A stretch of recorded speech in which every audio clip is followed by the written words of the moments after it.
So the Chicago Cubs had an offseason where they traded away ace Yu Darvish and lost many components of the 2016 World Series team in John Lester and Kyle Schwarber. In this video, I'll be breaking down and grading their offseason. And as always, if you guys can, please like and subscribe. Anyway, let's get into the video. So the Cubs traded away their best pitcher in Yu Darvish for numerous prospects, but they also made many additions to help improve the team. Luckily for the Cubs, their division is one of the weakest in all of baseball, and they're projected to be a good team in the division. So for most of the offseason, they tried saving money and did not add many players. But as the offseason progressed, they added many key players, especially on the pitching side. So their first major addition of the offseason was when they acquired Zach Davies from the Padres in the Yu Darvish trade. Now, maybe it is because I've been a big Zach Davies fan for a while, but I think he's one of the most underrated players in baseball. Throughout his career, in 683 innings, he has a career 3.79 earned run average and a 1.14 ERA+. Last season was especially great for Davies, where he had a 2.73 ERA and 63 strikeouts to go along with 19 walks. Now, I'm not here to say that Davies is Darvish's replacement, but overall, Davies should be a good 2 or 3 guy for them. While adding Davies was their best move, they added many more solid pitchers. In February, they added bounce-back options Cole Stewart and Trevor Williams. Stewart was originally the 4th overall pick in the 2013 draft, who struggled in the minors and the majors.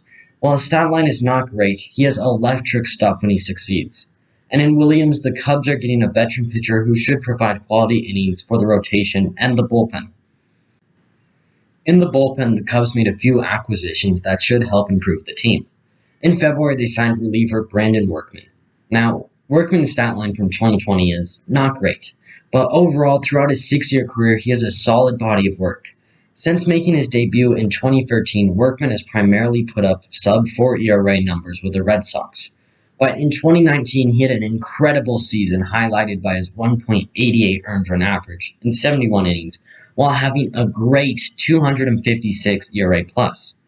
Now, Workman might just be the 2020 version of himself and be an innings guy in the back of the bullpen. But if he pitches anywhere like he did in 2019, then the rest of the National League Central is in trouble. The Cubs also brought back reliever Pedro Strobe. Strobe is one of the best relievers in Cubs history. Now, while he's declined as of late, the Cubs signed him to a low-risk minor league deal. Also, it's crazy to think that the Cubs fleeced the Orioles and got Strobe and Jake Arrieta in exchange for Scott Feldman. Speaking of Arrieta, the Cubs brought him back on a low-risk deal as well. While he has declined as of late, he could be a good bounce-back candidate for them. Besides those deals, they signed relievers Andrew Chafin, Adam Morgan, Matt Dermody, Joe Bianchi, and Jonathan Holder. On the offense side, they only made one major move, and that was signing outfielder Jock Peterson. Now, Peterson has had an interesting career as he's a stud against right-handed pitching, but he has struggled against lefties. With a combination of his extreme righty-lefty splits and the Dodgers' insane depth, Peterson was pushed into a bench/platoon role. Jock signed with the Cubs because he wanted the opportunity to play every day. And this was a great deal for the Cubs because while Peterson did struggle in the shortened season, overall he's a solid hitter, having 10 career wins above replacement and 130 career home runs. Peterson has a ton of power, and he even hit 36 home runs in 2019. And so far this spring training, he is hitting .500 with 5 home runs. In Peterson, the Cubs are getting someone on a low-risk deal that has tremendous potential. While that was their marquee signing of the offseason, they signed Austin Romine, who's an experienced veteran backstop, as well as outfielders Cameron Maybin and Jake Marisnick. Both come with experience and plus speed with fielding while having an average bat but limited pop. And in March, they signed veteran utility man Eric Sogard. If he makes the squad, Sogard should be a solid bench bat. And while they won't make an impact this season with the team, they acquired prospects Reginald Preciado, Yuzan Santana, Ismael Mania, and Owen Casey. While all these prospects are very young and Santana is the only one to play above rookie ball, they are highly regarded, especially Preciado. And while it does hurt to lose Darvish, this is a good prospect return.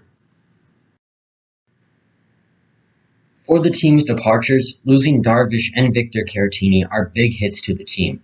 While Darvish is extremely good, he also might regress or get hurt this season. Besides those two they lost World Series hero Kyle Schwarber, pitchers John Lester, Tyler Chatwood, and Jose Quintana, and outfielder Albert Almora Jr. There were others to depart from the Cubs, but these were the most notable.